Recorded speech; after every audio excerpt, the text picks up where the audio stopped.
एक बार फिर आपको बताया इस हवाले से कि तहरीक इंसाफ छोड़ने वाले रहनुमाओं के खिलाफ इमरान खान का बड़ा फैसला आया है और जो हकीकी आज़ादी की जदोजहद में शामिल नहीं होना चाहता जा सकता है, उनकी जानिब से ऐसा कहा गया है। और मुश्किल वक्त में पीठ दिखाने वालों के लिए पार्टी के दरवाजे मुस्तकिल बंद हैं, जबकि इमरान खान का पार्टी छोड़ने वालों को जमात के व्हाट्सएप ग्रुपों से निकालने का हुक्म जारी किया गया है। बेवफाई करने वालों की जगह मुश्किल वक्त में सांस देने वालों के लिए पार्टी टिकट्स देने का फैसला। पार्टी ज़राए के मुताबिक इमरान खान ने हदायत की कि पार्टी छोड़ने वालों से राब्ते मुकम्मल तौर पर मुनक़ता किए जाएं। आइंदा हफ्ते से सियासी सरगर्मियां भरपूर तरीके से दोबारा चलाई जाएंगी। इमरान खान अनकरीब पार्टी छोड़ने वालों के हलकों में नई उम्मीदवारों के लिए खुद इंटरव्यू करेंगे। काशिफ सुलेमान हमारे साथ मौजूद हैं। काशिफ, इस हवाले से ये भी बताएगा कि आइंदा हफ्ते से सियासी सरगर्मियां भरपूर तरीके से दोबारा चलाई जाएंगी, ये भी कहा गया है। और ये भी बताएगा कि इमरान खान अनकरीब पार्टी छोड़ने वालों के हलकों में नई उम्मीदवारों के लिए खुद इंटरव्यूज़ करेंगे। जी, ये बाज़ाहिर ऐसा नज़र आता है क्योंकि इस वक्त जो है वो हालात मुश्किल नज़र आ रहे हैं तहरीक इंसाफ के लिए, तो अपने लोगों को दोबारा मोबिलाइज़ करने के लिए और कि वो दोबारा मुतहरक हों, तो इस तरह का ऐलान किया गया। क्योंकि फ़िल वक्त तो ऐसा कुछ नज़र नहीं आ रहा कि कोई जलसे या जुलूस किए जा सकते हैं, क्योंकि जिस मुश्किल हालात से तहरीक इंसाफ गुज़र रही है, आज भी मुरीद के अंदर जो है वो जलसे का ऐलान किया गया था और उनको इजाज़त नहीं मिली। तो आगे एक हफ़्ते के बाद की क्या सूरत हाल होती है उसको देख के ही ये प्रिडिक्ट किया जा सकता है कि आगे ये जलसे जुलूस कर पाएंगे कि नहीं कर पाएंगे। अभी तो इनके जो लोगों की गिरफ़्तारियाँ और अदालतों में पेश का सिलसिला है वो जारी है। अब खान साहब ने दोबारा इंटरव्यू की बात कर दी। अभी तो इलेक्शन कहीं नज़र नहीं आ रहे।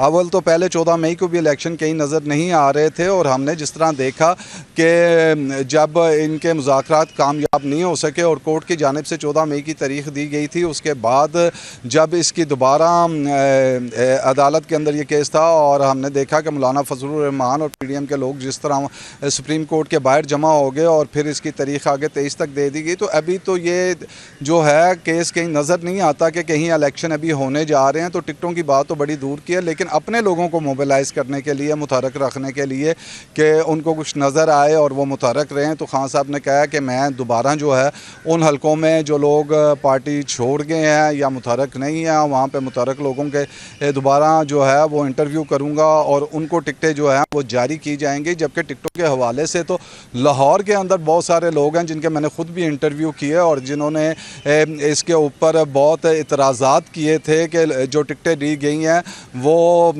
कारकुनान को नहीं दी गई और ऐसे लोगों को भी दी गई हैं जो कुछ अर्सा पहले, चंद माह पहले, चंद दिन पहले जो हैं वो पार्टी के अंदर शामिल हुए हैं, तो उनको दे दी गई हैं। लेकिन वो नज़रियाती कारकुन जो सालों से या दहाइयों से पार्टी के साथ लगे हुए हैं उनको टिकटें नहीं दी गई। यही वजह था कि ये जो खैमे लगे हुए थे और यहाँ पर एक मेले का समा रहता था ज़मान पार्क के अंदर, और कभी सुबह हलवा पूरी के नाश्ते चल रहे होते थे तो रात को कहीं बारबेक्यू और साग पराठा चल रहा होता था, तो वो सब बंद हो गया था टिकटों के बाद। उसकी वजह यही है कि लोग जो पैसे खर्च रहे थे उनको नज़र आया कि उनको टिकटें नहीं मिली, तो उन्होंने जो है वो अपने खैमे यहाँ से बंद किए और चले गए। और अब क्योंकि जिन लीडरान को टिकटें मिलनी थी मिल गई, उन्होंने कहा कि ठीक है हमें टिकटें मिल गई, लेकिन असल मुश्किल वक्त तो अब आया। लेकिन अब हम देख रहे हैं कि यहाँ हमें बाहर कोई नज़र नहीं आ रहा।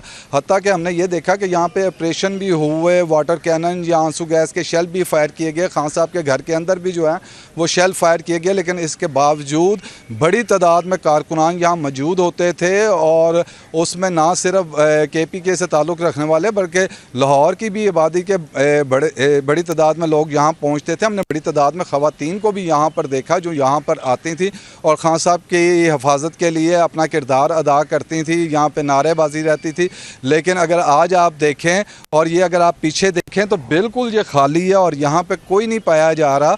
तो ये बिल्कुल खैमे भी खाली हो गए हैं, कारकुनान भी चले गए हैं। तो जो बात आपने की कि दोबारा टिकटों का फ़ैसला करूँगा, तो अभी तो खान साहब कानूनी फ़ैसले कर रहे हैं और अपनी लीगल टीम के साथ जो है वो मुशावरत में है कि आइंदा केसेस के हवाले से क्या करना है। आज उन्होंने नैब को भी अपना जो है वो जवाब दाखिल कराया जो 5 सफ़ात के ऊपर है। तो अभी तो उनकी पेशियों के हवाले से जो है वो बातचीत चल रही है कि क्या होनी है। तो इस सारी सूरत हाल के अंदर टिकटों का कहाँ से करेंगे। और जैसा मैंने आपको पहले बताया कि जब मैं खान साहब के घर के अंदर गया और उनके सिक्योरिटी स्टाफ से पूछा, यहाँ पर तो बड़ी गहमा गहमी रहती थी और बाहर खान साहब के जो लॉन के साथ 3 कैंप लगाए गए हैं, इनके अंदर बड़ी तादाद में जहाँ जो मरकज़ी रहनुमा हैं वो आके बैठे होते असद उमर, फवाद चौधरी, शाह महमूद कुरैशी, हमाद अजहर, मुसर्रत चीमा, ये सब यहाँ पाए जाते थे। अब कुछ तो गिरफ्तारियों की वजह से और कुछ रिपोर्ट है, तो इस वजह से आज तो मैंने कहा कोई अंदर नज़र नहीं आ रहा।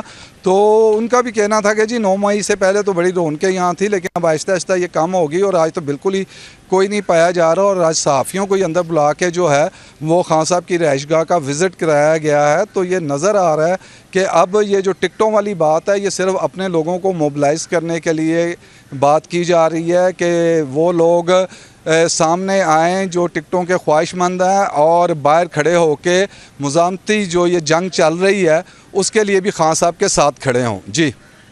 जी ठीक है काशिफ सुलेमान, आप हमें तफसीलन अपडेट कर रहे थे, आपका बहुत शुक्रिया। आपको बताएं कि तहरीक इंसाफ छोड़ने वाले रहनुमाओं के खिलाफ इमरान खान का बड़ा फैसला आया है। उनकी जानिब से कहा गया है कि जो हकीकी आज़ादी की जद्दोजहद में शामिल नहीं होना चाहता वो जा सकता है।